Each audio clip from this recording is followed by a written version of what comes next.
ময়মনসিংহে দুর্বৃত্তদের হামলায় আহত ইমামের অবস্থা আশঙ্কাজনক। আহমদিয়া সম্প্রদায়ের মসজিদে ইমামতি করার কারণেই হামলা, অভিযোগ সহকর্মীদের। ঝিনাইদহে একের পর এক মিলছে জঙ্গি আস্তানার সন্ধান। অবস্থান পরিবর্তন করে সীমান্ত জেলাকে বেছে নিচ্ছে জামাত শিবিরের অনুসারীরা, বলছে পুলিশ।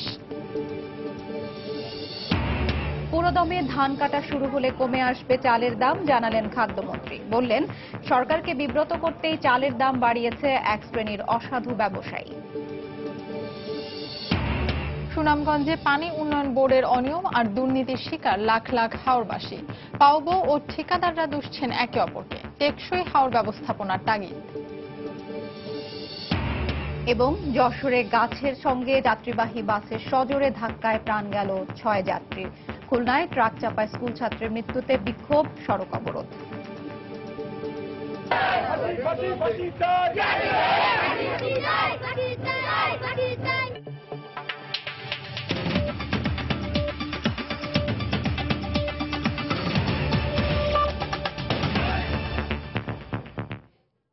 বাংলার সময়ের সঙ্গে আছি আমি ফাহমিদা মটুসি এবং আমি হাফসাতুন্নেসা।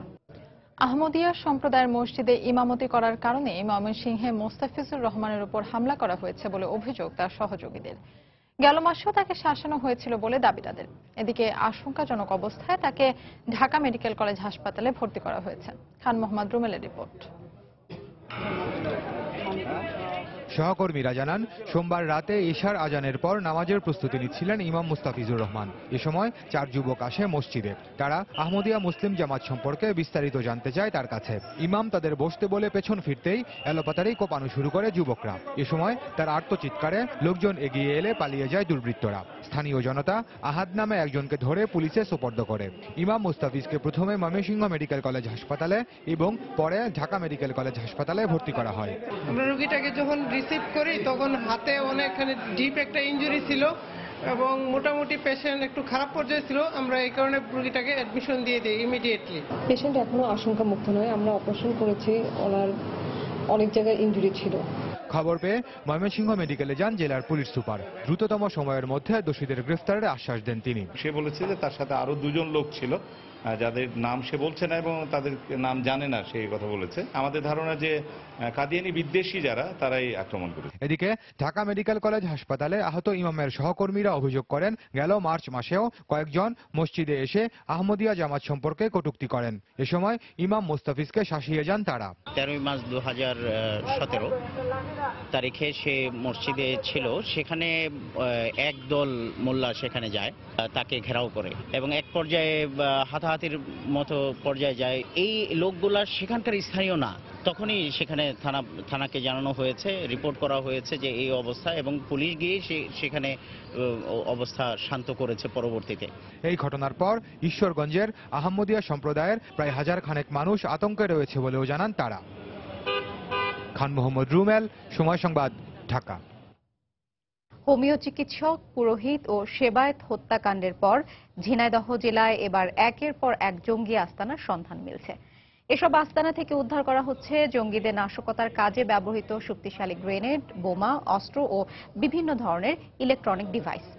আইনশৃঙ্খলা রক্ষা বাহিনীর অভিযানে এলাকায় গুলশান হলি আর্টিজান হামলার মূল হোতা নিবরাস সহ জঙ্গিদের নিরাপদ ঘাঁটি গড়ে তোলার পরিকল্পনাকারী ও আশ্রয়দাতাদের নামও বেরিয়ে আসছে। ঝিনাইদহ থেকে ফিরে তরিকুল ইসলামের রিপোর্ট, ক্যামেরায় ছিলেন নেয়ামুল হোসেন কোচি।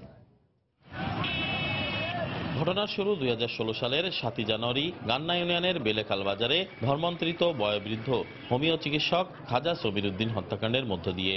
এরপর একের পর এক হত্যাকাণ্ডের মধ্য দিয়ে জঙ্গিরা ঝিনাইদহে নিজেদের উপস্থিতির কথা জানান দেয়। গোটা ঝিনাইদহ জেলা পরিণত হয় আতঙ্কিত জনপদে। আইন শৃঙ্খলা বাহিনীর জালে গুপ্ত হত্যাকারী জঙ্গিরা ধরা পড়ার পর কিছুদিন তারা ওই এলাকা ত্যাগ করে।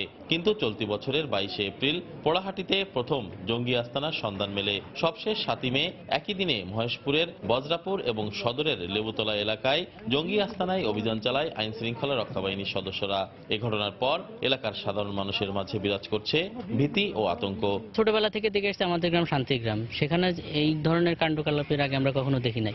ভালো ছেলেটা লেখাপড়া শিখায় এত ভদ্র, আর সেই ছেলে যে এখন ওইরকম হয়েছে এটা আমরা বলতেই পারছি না কিসের জন্য এরম হইলো। গ্রামের মেয়ে গ্রামের বউ, কিন্তু আমরা জীবনে তার খারাপ পাইনি কি আমাদের এলাকায় আমরা খারাপ নেই, কিন্তু এখন দেখছি এখন আমাকে তো ভয় ধরতেই পারে। স্থানীয় বিশিষ্টজনরা জানান, ঝিনাইদহে স্বাধীনতা পূর্ববর্তী ও পরবর্তী নকশাল ও চরমপন্থী এবং ধর্মভিত্তিক বিভিন্ন দলের ঘাঁটি হিসেবে পরিচিত ছিল। সে ধারাবাহিকতাকে কাজে লাগাচ্ছে কিছু মানুষ। সরবরাহ এবং নকশাল পরবর্তী ওসব যাওয়ার পরে বিভিন্ন গ্রুপ ভিত্তিক বাই নেমে সন্ত্রাসী গ্রুপ এখানে কিন্তু দীর্ঘদিন যাবৎ ছিল আর কি। সেই কারণে কিছু মানুষের সাথে সন্ত্রাসী বা জঙ্গির সাথে তৎপর হওয়াটা অস্বাভাবিক কিছু নয়। আফগানিস্তানে ট্রেনিং নেওয়া অনেক ছেলে ছিল, এই ছেলেগুলো প্রস্তুতি নিয়ে তাদের এই চিহ্নিত ঘাঁটি এখানে বিভিন্নভাবে সন্ত্রাসের কার্যকলাপ করার জন্য এরা এগিয়ে আসছে। খুলনা রেঞ্জের শীর্ষ পুলিশ কর্মকর্তার মতে, জামাত শিবিরের অনুসারীরা নিজেদের অবস্থান পরিবর্তন করে জঙ্গি ঘাঁটি হিসেবে সীমান্ত জেলা ঝিনাইদহকে বেছে নিয়েছে। এই অঞ্চলে যে বর্ডারিং সাইটগুলি এগুলি কিন্তু জামাত শিবির অধ্যুষিত। জামাত শিবির তার নামান্তর অর্থাৎ চেঞ্জ করে নিজেদের অবস্থান চেঞ্জ করে কিন্তু আরেকভাবে চলে আসছে। অপারেশন শাটল স্প্রিট নামে দুদিনের জঙ্গি বিরোধী অভিযানে 2 জন নিহত এবং 3 জনকে গ্রেফতার করেছে পুলিশ। তরিকুল ইসলাম, সময় সংবাদ, খুলনা। এক শ্রেণীর অসাধু ব্যবসায়ী সরকারকে বিব্রত করতে চালের দাম বাড়িয়ে দিয়েছে এবং পুরোদমে ধান কাটা শুরু হলে চালের দাম কমে আসবে বলে জানিয়েছেন খাদ্যমন্ত্রী অ্যাডভোকেট কামরুল ইসলাম। এছাড়া আগামীতে নিরাপদ খাদ্য নিশ্চিত করতে জেলায় জেলায় মোবাইল ল্যাবরেটরি করার কথাও জানান মন্ত্রী। ময়মনসিংহে নিরাপদ খাদ্য আইন 2013 শীর্ষ কর্মশালা এবং বিভাগীয় খাদ্য কর্মকর্তাদের সাথে মতবিনিময় সভায় এসব কথা বলেন মন্ত্রী। সকালে ময়মনসিংহের টাউন হলে নিরাপদ খাদ্য আইন 2013 বাস্তবায়নে জনসচেতনতা শীর্ষক কর্মশালায় অংশ নেন খাদ্যমন্ত্রী অ্যাডভোকেট কামরুল ইসলাম। অনুষ্ঠানে বিভাগীয় কমিশনার, খাদ্য কর্মকর্তা, ব্যবসায়ী ও সুশীল সমাজের প্রতিনিধিরা উপস্থিত ছিলেন। এ সময় বাংলাদেশে আগামীতে নিরাপদ খাদ্য নিশ্চিত করতে জেলায় জেলায় মোবাইল ল্যাবরেটরি করা হবে বলে জানান খাদ্যমন্ত্রী। তিনি আরো বলেন, উৎপাদন থেকে শুরু করে প্যাকেটজাত করা পর্যন্ত খাবার নিরাপদ করার জন্য সরকার বিভিন্ন পদক্ষেপ নিচ্ছে। প্রত্যেকটা বিভাগে আমরা ল্যাব করার চিন্তা ভাবনা করছি, আমরা মোবাইল ল্যাবরেটরি করার চিন্তা ভাবনা করছি। আমরা আগামী দিনে মোবাইল ল্যাবরেটরি করে আমরা পরীক্ষা করে দেখব। কেমনমাত্র রাস্তায় একটা দোকানে গিয়ে হামলা করলাম, দোকানে গিয়ে উঠলাম, দোকানের খাবারটা কি আছে সেটা দেখলাম, তা না, আসল জায়গায় আমরা পৌঁছতে চাই। তৈরি থেকে শুরু করে মোড়কজাত থেকে শুরু করে প্যাকেটজাত থেকে শুরু করে খাবার টেবিল পর্যন্ত, আপনার ডাইনিং টেবিল পর্যন্ত আমরা চাই টোটাল নিরাপদ খাদ্যটা। পরে দুপুরে জেলা প্রশাসকের সম্মেলন কক্ষে ময়মনসিংহ বিভাগের খাদ্য কর্মকর্তাদের সাথে বোরো সংগ্রহ নিয়ে মতবিনিময় সভায় অংশ নেন খাদ্যমন্ত্রী। এ সময় তিনি বলেন, এক শ্রেণীর অসাধু ব্যবসায়ী সরকারকে বিব্রত করতে চালের দাম বাড়িয়ে দিয়েছে। পুরোদমে ধান কাটা শুরু হলে কমে আসবে দাম। এক শ্রেণীর অসাধু ব্যবসায়ী আমাদের বিরুদ্ধবাদী রাজনৈতিক দলের সদস্য যারা, অনুসারী যারা, সেই সমস্ত ব্যবসায়ীরা আজকে গভর্নমেন্টকে আজকে এই সময় একটা বিব্রতকর অবস্থার মধ্যে ফেলার চেষ্টা করছে। এবং আমি যদি মনে করি যে, আমি যদি দেখি যে আপনাদের মধ্যেও কেউ ওই রকম আচরণ করছেন এইবার প্রক্রিয়ামেন্টের সময়, আমি বলবো, মনে করবো আপনারা আমাদের বিরুদ্ধবাদী রাজনৈতিক দলের অনুসারী। এইবারও যদি আপনারা অতীতের মতো যদি কার্যকলাপ করেন তাহলে কিন্তু আমরা কিন্তু আপনাদেরকে ছাড় দেব না, পরিষ্কার কথা। পরে বিকেলে জেলা প্রশাসকের সম্মেলন কক্ষে বোরো সংগ্রহ কার্যক্রম নিয়ে মিলারদের সাথে মত বিনিময় করেন খাদ্যমন্ত্রী। সততার সাথে আপনাদের কাজ করতে। সময় সংবাদ, ময়মনসিংহ। বিএনপি নালিশ সর্বস্ব বেপরোয়া দলে পরিণত হয়েছে মন্তব্য করে সড়ক পরিবহন ও সেতুমন্ত্রী ওবায়দুল কাদের বলেছেন, নির্বাচনে জয়লাভ করতে আসল ভিশনের বিরুদ্ধে নকল ভিশন দাঁড় করানোর বিএনপির অপকৌশল সফল হবে না। দুপুরে মৌলভীবাজারের বড়লেখা উপজেলার হাকালুকি হাওরের বন্যা দুর্গত এলাকা পরিদর্শন করে ত্রাণ বিতরণ শেষে সাংবাদিকদের একথা বলেন তিনি। নালিশ করতে করতে তাদের সময় চলে গেছে, এখন তারা বেপরোয়া, তারা এই দলটাই বেপরোয়া। এখন হঠাৎ করে আবার ভীষণ আসল ভীষণের, শেখ হাসিনার আসল ভীষণের বিরুদ্ধে নকল ভীষণ দাঁড় করিয়ে আগামী নির্বাচনে জেতার লোক দেখানো, এই অপকৌশল কোনোদিনও সফল হবে না। বাংলার সময় আরো থাকছে।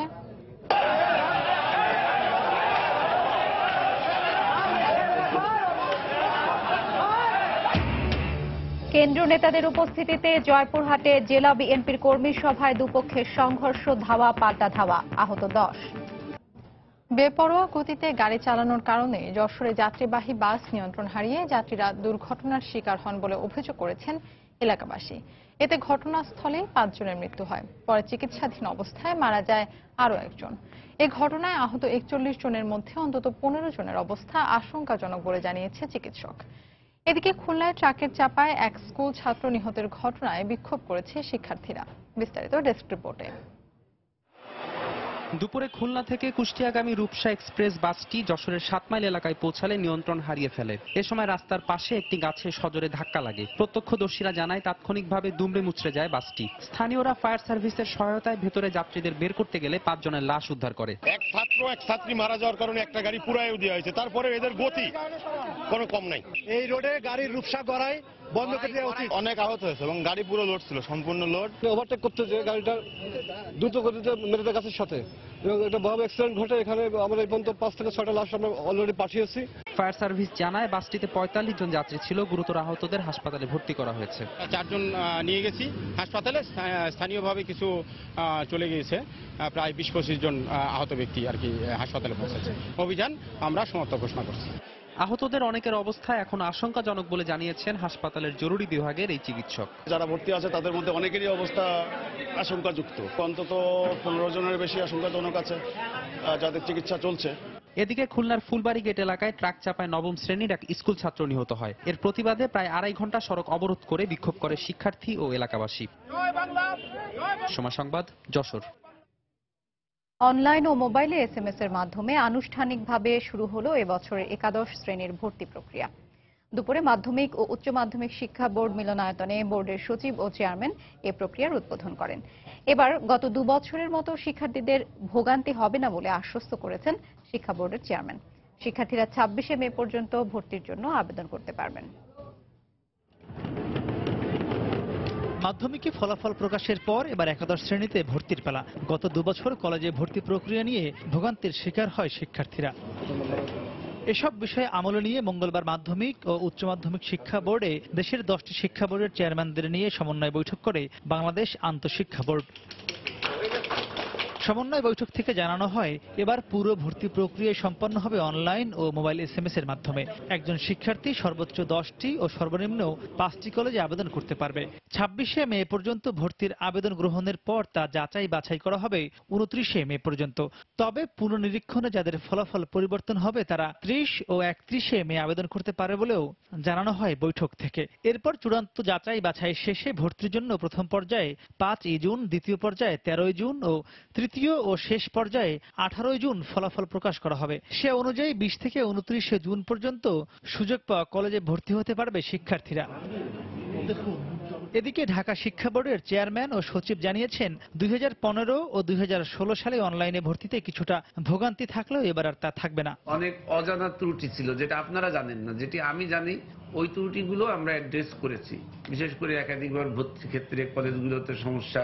এবার আমরা আবেদন গ্রহণ করছি একাধিকবার।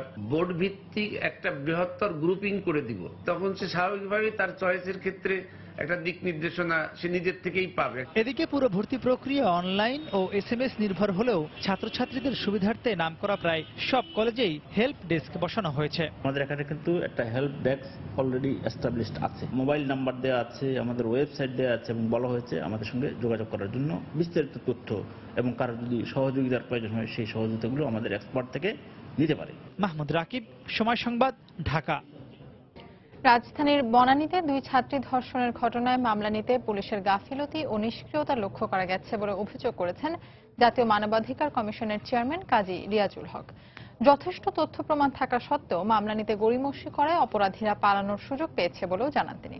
দুপুরে খুলনা জেলা প্রশাসকের সম্মেলন কক্ষে এক মতবিনিময় সভায় তিনি কথা বলেন। অভিযোগের ভিতরে যে উপাদানগুলো ছিল, যে ইনগ্রিডিয়েন্ট যেগুলো ছিল, প্রত্যেকটাই হচ্ছে কগনিজেবল অফেন্স, আমলযোগ্য অপরাধ। এবং এই প্রত্যেকটার জন্য সঙ্গে সঙ্গে এটা এফআইআর হওয়া উচিত, এটা জিডিতে যাওয়া উচিত না, এফআইআর হওয়া উচিত। যে সেই এফআইআর হতে যদি 48 ঘন্টা চলে যায় তো বিচার সে কখন পাবে? ওই সময় যদি সঙ্গে সঙ্গে নেওয়া হতো, সঙ্গে সঙ্গে যদি পদক্ষেপ নেওয়া হতো, তাহলে আমার মনে হয় ওই অপরাধীগুলো তারা কিন্তু ওই গুলশান বনানী এলাকাতেই আছে। জয়পুরহাটে কেন্দ্রীয় নেতাদের উপস্থিতিতে জেলা বিএনপির কর্মী সভায় দুপক্ষের সংঘর্ষে 10 জন আহত হয়েছেন। বেলা 11টায় টাউন হলে কর্মী সভা শুরুর পরই জেলা ছাত্রদলের দুপক্ষের নেতাকর্মীদের মধ্যে হট্টগোল শুরু হয়। সভামঞ্চে উঠে ভাঙচুর করে তারা। এ সময় বিএনপি চেয়ারপারসনের উপদেষ্টা জয়নুল আবেদিন ফারুক হলরুম থেকে বের হয়ে যান। সংঘর্ষের এক পর্যায়ে ধাওয়া পাল্টা ধাওয়ার ঘটনাও ঘটে। এতে জেলা ছাত্রদলের সাধারণ সম্পাদক সহ অন্তত 10 জন আহত হন। পরে তাদের উদ্ধার করে জেলার আধুনিক হাসপাতালে ভর্তি করা হয়। জয়পুরহাট জেলা বিএনপির নতুন কমিটি নিয়ে দীর্ঘদিন ধরেই দলের নেতাকর্মীদের মধ্যে মতবিরোধ চলে আসছে। এর জের ধরে আজ কর্মী সভায় এ সংঘর্ষ হয়েছে বলে জানান বিএনপির স্থানীয় নেতাকর্মীরা। এদিকে নারায়ণগঞ্জে মহানগর বিএনপির কর্মী সভা অনুষ্ঠিত হয়েছে। দুপুরে বন্দর উপজেলার সোনাকান্দা এলাকায় একটি কমিউনিটি সেন্টারে এ সভার আয়োজন করা হয়। এতে বিএনপির কেন্দ্রীয় ভাইস চেয়ারম্যান আব্দুল মান্নান সহ মহানগর নেতাকর্মীরা উপস্থিত ছিলেন। বক্তারা দলীয় বিভাজন ভুলে নেতাকর্মীদের ঐক্যবদ্ধ হয়ে কাজ করার আহ্বান জানান।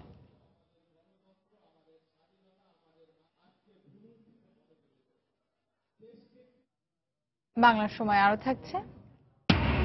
জ্ঞাত আয় বহির্ভূত সম্পদ অর্জনের মামলায় কুমিল্লা সিটি মেয়র মনিরুল হক সাকপুর আদালতে আত্মসমর্পণ। আগামী 24 মে পর্যন্ত জামিন মঞ্জুর। সুনামগঞ্জে পানি উন্নয়ন বোর্ডের অনিয়ম, দুর্নীতি আর অব্যবস্থাপনার শিকার লাখ লাখ হাওরবাসী। হাওর রক্ষায় 1,500 কিলোমিটার বাঁধ উন্নয়নে পানি উন্নয়ন বোর্ড, ঠিকাদার, প্রকল্প বাস্তবায়ন কমিটি এবং জনপ্রতিনিধিরা ব্যক্তি স্বার্থের গণ্ডি থেকে বের হতে পারছেন না। তাই হাওরবাসীর ভাগ্য নিয়ে ছিনিমিনি খেলার স্বরূপ উদ্ঘাটনে 4টি পক্ষ এখন মাঠে। তবে টেকসই হাওর ব্যবস্থাপনায় করণীয় নির্ধারণ করছেন বিশেষজ্ঞরা। হিমাদ্রি শেখর ভদ্রকের সঙ্গে নিয়ে 4 পর্বের ধারাবাহিকের আজ প্রথম পর্বে বিপন্ন হাওরবাসীর কথা জানাচ্ছেন ইকরামুল কবির। ছবি তুলেছেন নওশাদ আহমদ চৌধুরী। 30 মার্চ উজান থেকে নেমে আসা পাহাড়ি ঢলে বেশ কয়েকটি হাওর তলিয়ে গেলেও শনির হাওরের ফসল টিকে ছিল। কিন্তু 23 এপ্রিল এই হাওর রক্ষার 2টি বাঁধ ভেঙে তলিয়ে যায় 22,000 একর জমির ধান। এমন বিপর্যয়ের জন্য ঠিকাদারদের দায়ী করছেন কৃষক, জনপ্রতিনিধি এবং প্রকল্প বাস্তবায়ন কমিটির নেতারা। পানি উন্নয়ন বোর্ড এদের কারণেই, ঠিকাদারদের কারণে, লুটপাটের কারণেই হাওর বেড়িবাঁধে কাজ হয় নাই। আব্দুল মান্নানের কাজটা হচ্ছে ইগ্রামপুর থেকে মারালা পর্যন্ত এই কাজটা হয়েছে, মোটামুটি ভাবে হয়েছে, তাও সম্পূর্ণভাবে হয় নাই। আর পার্থর কোনো কাজ এখানে এটা হয় নাই। এক কন্ট্রাক্টরের কাজ ছিল, সেখানে কাজ করে না বিধায় এটা ভেঙে যাচ্ছে এবং তারপরেও আমরা কিন্তু এখানে সার্বক্ষণিক আমরা নিজেরা শ্রম দিয়েছি। বাঁধ নির্মাণে দুর্নীতি ও অনিয়ম তদন্তের স্বার্থে 2রা মে পানি উন্নয়ন বোর্ডের সিলেট অঞ্চলের 3 শীর্ষ প্রকৌশলীকে সাময়িক বরখাস্ত করা হয়। 4 মে সুনামগঞ্জে যোগ দিয়েছেন নতুন নির্বাহী প্রকৌশলী। অথচ হাওরবাসীর দুর্দশার জন্য তিনিও দুষলেন ঠিকাদারদের। যেমন 9টা প্যাকেজে কাজই হয় না, কিছু কিছু প্যাকেজে আবার অল্প কাজ হয়েছে, আবার কিছু কিছু 90% কাজ হয়েছে। ঠিকাদাররা কাজগুলোকে অফিসারদের নির্দেশ অনুযায়ী সম্পন্ন করত, তা আমার মনে হয় হাওরের এই পরিস্থিতি নাও হতে পারত। সব মহলের অভিযোগের তীর যখন ঠিকাদারদের দিকে, তখন ঠিকাদাররা দায়ী করলেন প্রকৌশলীদের।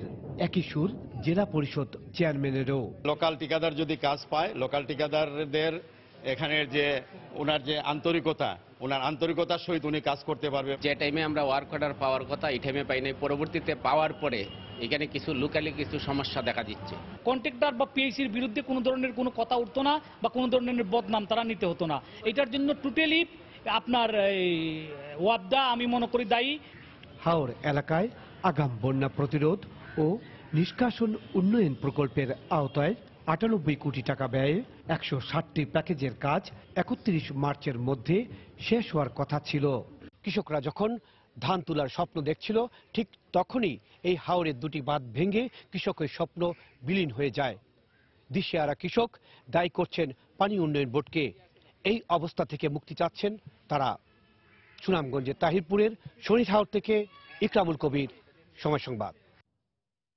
নেত্রকোনার হাওড়াঞ্চলে বিশুদ্ধ খাবার পানির সংকট দেখা দিয়েছে বলে অভিযোগ করেছেন এলাকাবাসী। বন্যায় হাওরের 70,000 হেক্টর জমির কাঁচা পাকা ধান তলিয়ে যায়। ধান পচে দূষিত হয়েছে হাওরের পানি। জেলার মোহনগঞ্জ উপজেলার মল্লিকপুর, নারাইজ, শেওড়াতলী ও খালিয়াজুড়ি এলাকায় টিউবওয়েলের পানিতে দুর্গন্ধ বলে জানান স্থানীয়রা। এ অবস্থায় এসব এলাকায় বিশুদ্ধ খাবার পানির সংকট দেখা দিয়েছে। জেলা জনস্বাস্থ্য প্রকৌশল অধিদপ্তরের কর্মকর্তা জানান, হাওর এলাকার পানি সংকটের তথ্য তাদের জানা নেই।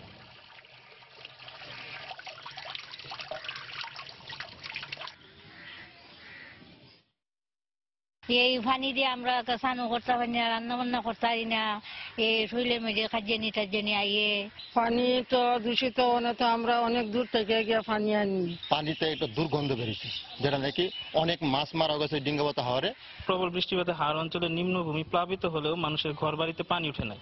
সেজন্য স্থাপিত নলকূপের কোনো ক্ষতির তথ্য পাওয়া যায়নি, তবে কিছু সংখ্যক ল্যাট্রিন ক্ষতিগ্রস্ত হয়েছে বলে তথ্য পাওয়া গেছে। দুর্যোগের পূর্ব প্রস্তুতি হিসেবে উপজেলা পর্যায়ে টোটাল জেলাতে 1 লক্ষ পানি বিশুদ্ধ ট্যাবলেট মজুদ আছে, যেগুলো 50,000 10টা উপজেলায় ভাগ করে দেওয়া হয়েছে। বর্ষা মৌসুম আসছে, তাই তড়িঘড়ি করে চলছে সিরাজগঞ্জে যমুনা নদীর ডান তীর সংরক্ষণ প্রকল্পের কাজ। পানির মধ্যে চলছে বাঁধের ব্লক সেটিং। এ অবস্থায় কাজের স্থায়িত্ব নিয়ে শঙ্কা দেখা দিয়েছে এলাকাবাসীর মধ্যে। পানি উন্নয়ন বোর্ডের দাবি, সঠিক সময়ে অর্থ বরাদ্দ না পাওয়ায় সময় মতো কাজ করা সম্ভব হয় না। রিঙ্কু কুণ্ডুর রিপোর্ট, ক্যামেরায় ছিলেন অমৃত সেন। যমুনা নদীর ভাঙনের হাত থেকে সিরাজগঞ্জ সদর ও কাজীপুর উপজেলা রক্ষায় 2010-11 অর্থ বছরে 10 কিলোমিটার এলাকা জুড়ে 19টি প্যাকেজে নদীর ডান তীর সংরক্ষণ প্রকল্পের কাজ গ্রহণ করা হয়। তবে দীর্ঘদিনেও পুরোপুরি শেষ হয়নি এর কাজ। ফলে ভাঙনে বিলীন হয়ে যায় 2 উপজেলার বাঁধ সংলগ্ন এলাকার বসতবাড়ি, গাছপালা, ফসলি জমি, শিক্ষা প্রতিষ্ঠান, হাট বাজার সহ বিস্তীর্ণ জনপদ। নিঃস্ব হচ্ছে এলাকার হাজার হাজার পরিবার।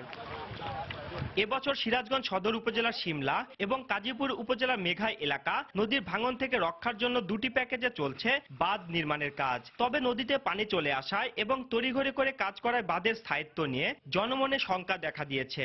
পানির মধ্যে চলছে বাঁধের ব্লক সেটিং এর কাজ। ভাঙন কবলিতদের দাবি, বর্ষা মৌসুম আসার আগেই যথাযথভাবে প্রকল্পের কাজ শেষ করার। পানি যখন আসে তখন কাজ করে তাড়াহুড়ো করে থাকে না, ধসে যাচ্ছে। কাজটা আরো একটু আগে শুরু হইলে কাজটা আরো সুস্থ এবং সুন্দর হইতো। কাজটা জানি ভালো হয় বা কাজটা জানি মজবুত থাকে, আমরা জানি টিকতে পারি। সময় মতো অর্থ বরাদ্দ না পাওয়ায় সঠিক সময়ে কাজ করা সম্ভব হয় না বলে জানালেন পানি উন্নয়ন বোর্ডের এই কর্মকর্তা। অনেক সময় আমরা ভাঙন হওয়ার পরে আমরা ওটা বরাদ্দ যদি আবেদন করি উন্নত কর্তৃপক্ষ বা মন্ত্রণালয় বা বোর্ডে, তখন বরাদ্দ আসতে সময় লাগে। সেই কাজগুলো হয়তো বরাদ্দ আসার পরে কাজ আরম্ভ করি, সেই কাজটা হয়তো দেরি হয়। কিন্তু যে সমস্ত কাজের বরাদ্দ আগে আসে সেই কাজগুলো আমরা যথেষ্ট আরম্ভ করি। জেলার সদর উপজেলার শিমলা এবং কাজীপুর উপজেলার মেঘাই এলাকায় 31,06,00,000 টাকা ব্যয়ে 2টি প্যাকেজে চলছে বাঁধ নির্মাণ প্রকল্পের কাজ। রিঙ্কু কুণ্ডু, সময় সংবাদ, সিরাজগঞ্জ। জ্ঞাত আয় বহির্ভূত সম্পদ অর্জনের মামলায় কুমিল্লা সিটি কর্পোরেশনের মেয়র মনিরুল হক সাক্কুকে আগামী 24শে মে পর্যন্ত জামিন দিয়েছেন আদালত। সকালে ঢাকা মহানগর দায়রা জজ আদালতে আত্মসমর্পণ করে মনিরুল হক সাক্কু জামিন আবেদন করলে বিচারক জাহিদুল কবির তা মঞ্জুর করেন। এর আগে গত 18 এপ্রিল সাক্কুর বিরুদ্ধে গ্রেফতারি পরোয়ানা জারি করেন আদালত। মামলার অভিযোগপত্র থেকে জানা যায়, 1,12,40,120 টাকার তথ্য গোপন করে সম্পদ বিবরণী দাখিল করায় 2008 সালে রাজধানীর রমনা থানায় মামলা করে দুদক। পরে 2016 সালের 4 ফেব্রুয়ারি সাক্কুর বিরুদ্ধে আদালতে চার্জশিট দাখিল করা হয়।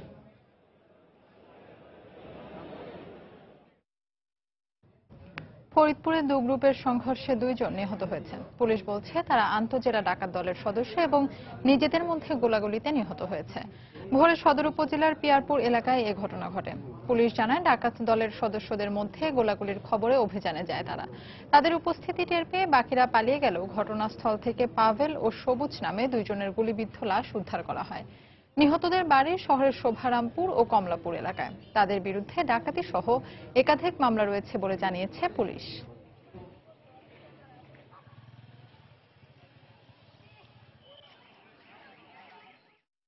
নারায়ণগঞ্জের সিদ্ধিরগঞ্জে এক দম্পতির লাশ উদ্ধার করা হয়েছে। স্ত্রীকে হত্যার পর স্বামী আত্মহত্যা করেছে, স্বজনদের এমন অভিযোগ খতিয়ে দেখা হচ্ছে বলে জানিয়েছে পুলিশ। সকালে জালকুড়ি মাঝপাড়া এলাকায় এই ঘটনা ঘটে। স্বজন ও এলাকাবাসী জানায়, মাদকের টাকার জন্য মোশাররফ প্রায়ই তার স্ত্রী মিতুকে মারধর করত। এরই জের ধরে আজ ভোরে বাগবিতণ্ডার এক পর্যায়ে মেয়ের সামনেই স্ত্রীকে কুপিয়ে হত্যার পর মোশাররফ নিজেও আত্মহত্যা করেন বলে জানান স্বজনরা। খবর পেয়ে ঘটনাস্থল থেকে লাশ দুটি উদ্ধার করে ময়নাতদন্তের জন্য হাসপাতালের মর্গে পাঠায় পুলিশ।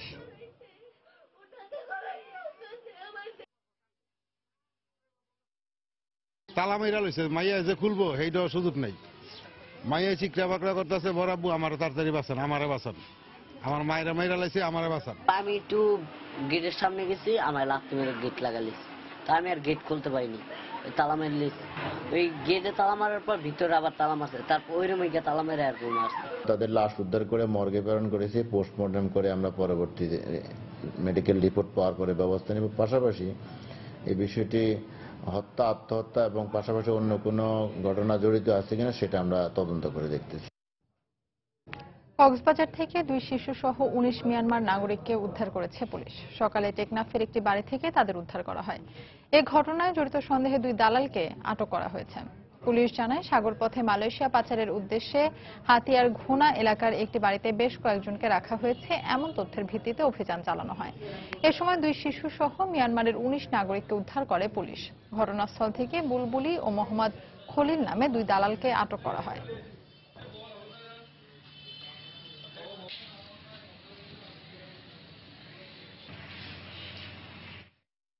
পাচার শূন্যের পর্যায়ে আছে।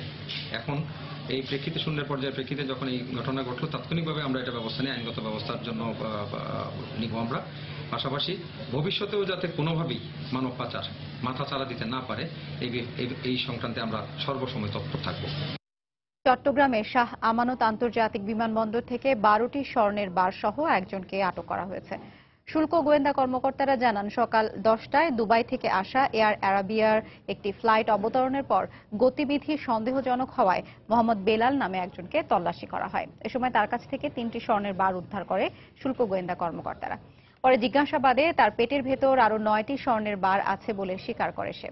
এরপর তার পেট থেকে বাকি স্বর্ণের বারগুলো বের করা হয়। 12টি স্বর্ণের বারের বাজার মূল্য প্রায় 65 লাখ টাকা বলে জানিয়েছে শুল্ক গোয়েন্দা কর্তৃপক্ষ।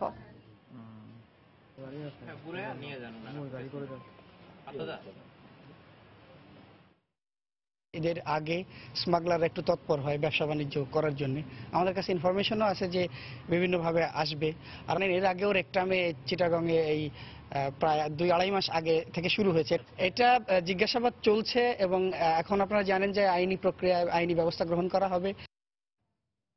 নারায়ণগঞ্জের সিদ্ধিরগঞ্জ থানার ওসি সহ 3 কর্মকর্তার বিরুদ্ধে এক বিধবার জমি দখলের চেষ্টায় সহযোগিতা ও তার ভাইকে মিথ্যা মাদক মামলায় গ্রেফতারের অভিযোগ উঠেছে। তবে অভিযোগ অস্বীকার করে ওসি বলছেন, তিনি আদালতের নির্দেশে জমি নিয়ে চলা দুপক্ষের বিবাদ মীমাংসার চেষ্টা করছেন। অবশ্য অভিযোগ প্রমাণ হলে দোষীদের বিরুদ্ধে ব্যবস্থা নেওয়ার আশ্বাস দিয়েছেন জেলা পুলিশ সুপার। শওকত আলী সৈকতের তথ্য ও আব্দুল্লাহ আল মামুনের পাঠানো ছবি নিয়ে ডেস্ক রিপোর্ট। নারায়ণগঞ্জ সদরের সিদ্ধিরগঞ্জে ঢাকা চট্টগ্রাম মহাসড়কের হাজীগঞ্জ এলাকায় ওয়ারিশ সূত্রে পাওয়া 49% জমি বিগত 56 বছর ধরে ভোগ করছেন আসমা বেগম ও তার 6 ভাই বোন। তবে সম্প্রতি স্থানীয় একটি ভূমিদস্যু চক্র সিদ্ধিরগঞ্জ থানার ওসি সহ 3 কর্মকর্তার সহায়তায় জমিটি দখলের পায়তারা করছে বলে অভিযোগ আসমা বেগম ও তার স্বজনদের। প্রশাসনের লোক সবসময় দাঁড়ানি আছে, আমরা তো ওই জায়গায় যাইতেই পারি না। গেল একই কথা যে এই কাজ ওসির, আপনি যা কথা বলবেন যান। আমরা এই থানার ওসির কি এমন ক্ষতি করছিলাম যে এত বছর ধরে আমরা এই জায়গাটা থাকছি, আমগর আজকে এই জায়গাটা তেহারায় কথা দেয়। থানা আওয়ামী লীগের নেতারা, তারপরে বর্তমানে যে ওসি সভাপতিরা আছে, এদের সহযোগী একসাথে তারা 2-3টা প্লট আমাদের একসাথেই তারা দখল করছে। ভুক্তভোগী ও স্থানীয়দের দাবি, জমি দখলকে সহজ করতে ভূমিদস্যুদের পক্ষ থেকে পুলিশ আসমা বেগমের ভাই সহ 3 জনকে মিথ্যা মাদক মামলায় জড়িয়ে গ্রেফতার করেছে। মোহাম্মদ আলী জীবনে কোনোদিন মাদক বিক্রয় তো দূরের কথা, জীবনে কোনোদিন সিগারেটও খায় নাই। ওনার যে বাপের গেলে সম্পদ জোর করে দখল করতে চাইতেছে, এটা তো যারা করতেছে যে ক্ষমতা বেশি।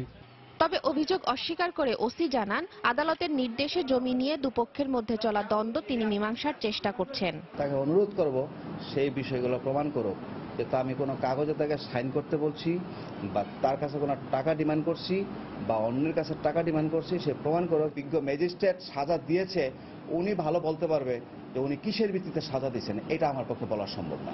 তবে অভিযোগ প্রমাণ হলে জড়িতদের বিরুদ্ধে আইনগত ব্যবস্থা নেওয়ার আশ্বাস দিয়েছেন জেলা পুলিশ সুপার। নারায়ণগঞ্জ জেলা পুলিশের কোনো সদস্য যদি এই ধরনের কোনো বেআইনি কর্মকাণ্ডে জড়িত থেকে থাকে তাহলে আইনগতভাবে তার বিরুদ্ধে যা যা ব্যবস্থা নেওয়ার সেটা আমরা নিব।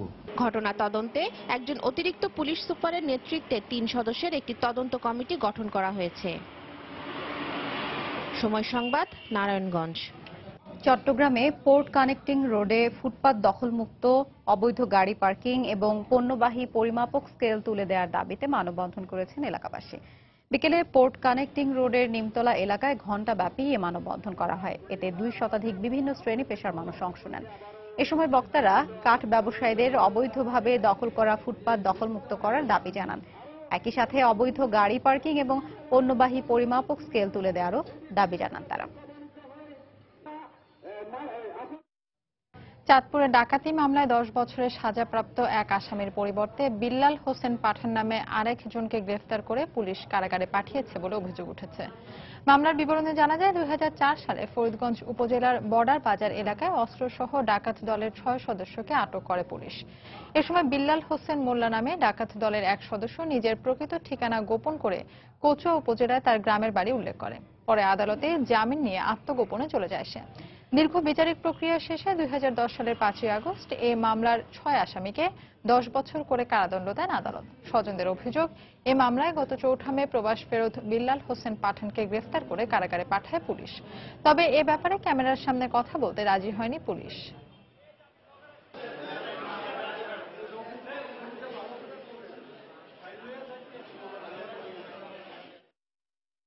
দেশে হওয়ার পরে দোকানদারি করতেছে, এরপরে পুলিশের ধরে নিয়ে গেছে। আমরা এই সম্বন্ধে কিছু জানি না, কইতেই পারি না।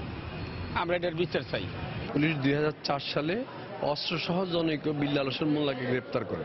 সে নিজের নাম বিল্লাল হোসেন মোল্লা হিসেবে পরিচয় দেয়, কিন্তু পরবর্তী সার্চশিট দেওয়ার সময় পুলিশ তদন্তকালীন দেখে যে সেটা তার দেওয়া যে নাম, দাম, ঠিকানা সেটা সম্পূর্ণ ভুল এবং ভুয়া। ওই সাজা পরোয়ানা বলে আমার বিল্লাল হোসেন পাঠান নামে জনৈক এক নিরপরাধ ব্যক্তি আমার দরখাস্তকারীকে পুলিশ ধৃত করে আনে। নড়াইলে নানা আয়োজনের মধ্য দিয়ে পালন করা হলো বাবা নিশিনাথ পূজা। সকালে শহরের নিশিনাথ তলা এলাকার মন্দির প্রাঙ্গণে সমবেত হন সনাতন ধর্মাবলম্বীরা। পরে শতবর্ষী বটগাছে অর্ঘ্য নিবেদন করেন নারী পুরুষ সহ বিভিন্ন বয়সী মানুষ। এ সময় বৃক্ষের কাণ্ডে দুধ ও জল ঢেলে প্রার্থনা করেন তারা। জানা যায়, দস্যুবৃত্তি ছেড়ে নিশিনাথ নামে সনাতন ধর্মের এক সাধক এখানে সিদ্ধি লাভ করেন। তাকে অনুসরণ করে প্রতি বছর বৈশাখ মাসের শনি ও মঙ্গলবার এখানে পূজা অর্চনা করেন সনাতন ধর্মাবলম্বীরা।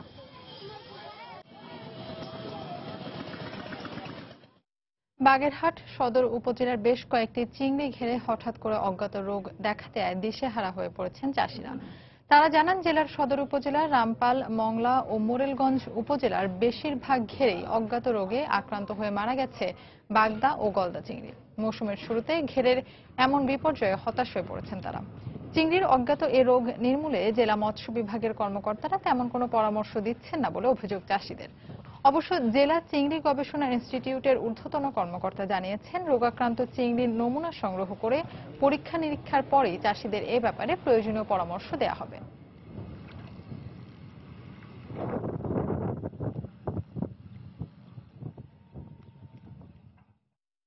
আমি আজ 15-20 বছর ধরে ঘের করি, কিন্তু এরকম মড়ক আমরা কোনোদিন দেখিনি।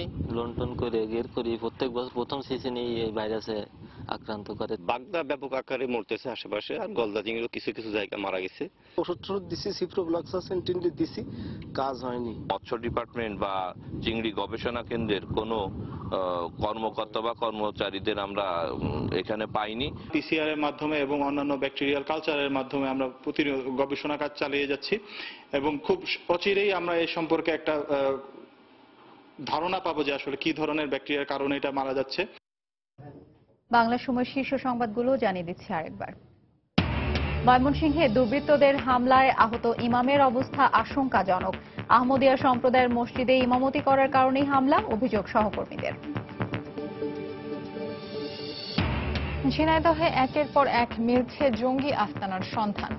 অবস্থান পরিবর্তন করে সীমান্ত জেলাকে বেছে নিচ্ছে জামায়াত শিবিরের অনুসারীরা, বলছে পুলিশ। পুরোদমে ধান কাটা শুরু হলে কমে আসবে চালের দাম, জানালেন খাদ্যমন্ত্রী। বললেন, সরকারকে বিব্রত করতেই চালের দাম বাড়িয়েছে এক শ্রেণীর অসাধু ব্যবসায়ী। সুনামগঞ্জে পানি উন্নয়ন বোর্ডের অনিয়ম আর দুর্নীতির শিকার লাখ লাখ হাওরবাসী। পাউবো ও ঠিকাদাররা দুষছেন একে অপরকে। টেকসই হাওর ব্যবস্থাপনার তাগিদ। এবং যশোরে গাছের সঙ্গে যাত্রীবাহী বাসের সজোরে ধাক্কায় প্রাণ গেল 6 যাত্রীর। খুলনায় ট্রাক চাপায় স্কুল ছাত্রের মৃত্যুতে বিক্ষোভ, সড়ক অবরোধ।